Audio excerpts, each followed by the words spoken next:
कोमकर हत्या प्रकरणामधील आरोपी बंडू आंदेकरच्या घरावर पोलिसांनी धाड टाकली आणि याच कारवाईमध्ये पोलिसांना मोठं घबाड हाती लागलेलं आहे।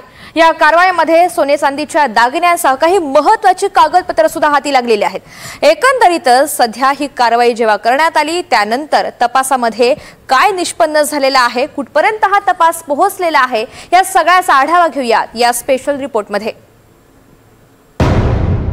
बंडू आंदेकरच्या घरावर पोलिसांची धाड। 11 तास झाडाझडती, पोलिसांच्या हाती मोठं घबाड। रोख रक्कम, दागिने, करारनामे जप्त।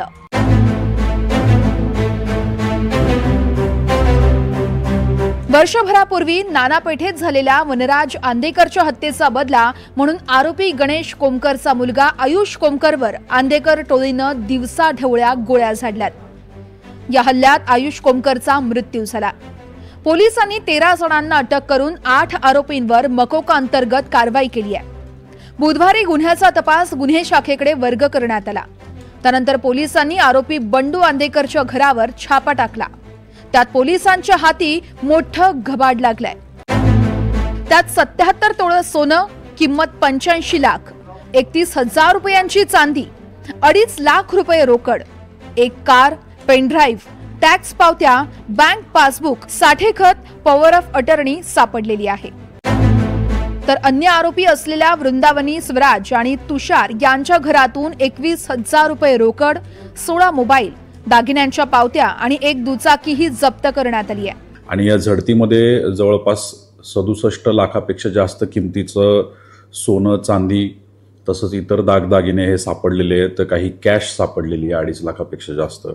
गाड्या आहेत, फोक्सवॅगन कंपनीची गाडी आहे, बरेचसे कागदपत्र आहेत ज्याच्यामध्ये कुलमुखत्यारपत्र असतील, साठेगत असतील, रजिस्टर्ड डॉक्युमेंट्स असतील, बँकांचे काही डॉक्युमेंट्स असतील, असं विविध गोष्टी, 16पेक्षा जास्त मोबाईल त्या ठिकाणी आढळून आलेले, डिजिटल डिव्हाइसेस आहेत, या सगळ्या गोष्टी त्या ठिकाणी सापडल्यात। पल्सर गाडी आहे एक।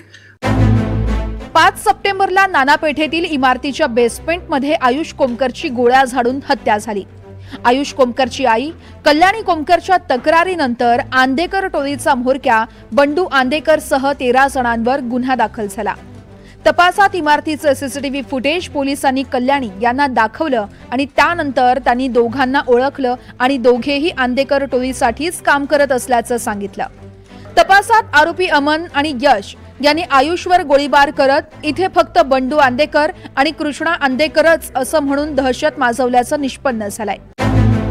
महत्वाची बाब म्हणजे आयुष कोमकर हा आरोपी बंडू आंदेकरचा नातू होता, त्यामुळे मी माझ्या नातवाचा खून का करू असं बंडू आंदेकरनं म्हटलंय। त्याचे उल्लंघन करून केलेल्या गोष्टी तिथं निदर्शनास येत आहेत। तर याच्याबाबत सुद्धा आम्ही महानगरपालिकेशी सुद्धा संवाद साधत आहोत आणि असं जर का काही कुठेही कायद्याचं उल्लंघन जर आढळून येत असेल तर त्याबाबत सुद्धा पत्रव्यवहार करत आहोत की त्या गोष्टी सुद्धा आवश्यक ती कारवाई करून जमीनदोस्त करण्यात याव्या किंवा काढून टाकण्यात याव्या। याच्यामध्ये महानगरपालिकेने सुद्धा त्यांची भूमिका पार पाडावी। त्याचबरोबर प्रशासनाचे जे इतर अंग असतात त्या अंगांना सुद्धा पत्रव्यवहार करून या सगळ्या गुन्हेगारी गँगने जे काही चुकीचे कृत्य केलेले असतील, कायद्याचं जे उल्लंघन केलेलं असेल त्या सगळ्या गोष्टींबाबत आढावा घेऊन त्याच्यावरती योग्य ती कायदेशीर कारवाई करण्याबाबत पत्रव्यवहार करण्यात आलेला आहे।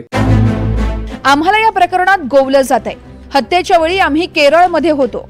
मी माझ्या नातवाचा खून का करू? तो माझा वैरी नाहीये। वनराज आंदेकर नगरसेवक होता, तो युथ आयकॉन होता, म्हणून त्याचा खून केला असावा असं आरोपी बंडू आंदेकर म्हणाला। दरम्यान राज्याची सांस्कृतिक राजधानी पुणे आता गुन्हेगारीची राजधानी बनली की काय असा प्रश्न निर्माण होतोय। कारण गँगवॉर, त्याहून होणाऱ्या हत्या, कोयता गँगची दहशत, गाड्या फोडण्याचे प्रकार, बलात्कार, चोऱ्या अशा अनेक घटना पुण्यात वाढू लागल्यात। या घटना रोखणं हे पुणे पोलिसांपुढे मोठं आव्हान बनलंय। त्यासाठी राजकीय इच्छाशक्ती ही तितकीच गरजेची आहे। Bureau report, NDTV Marathi.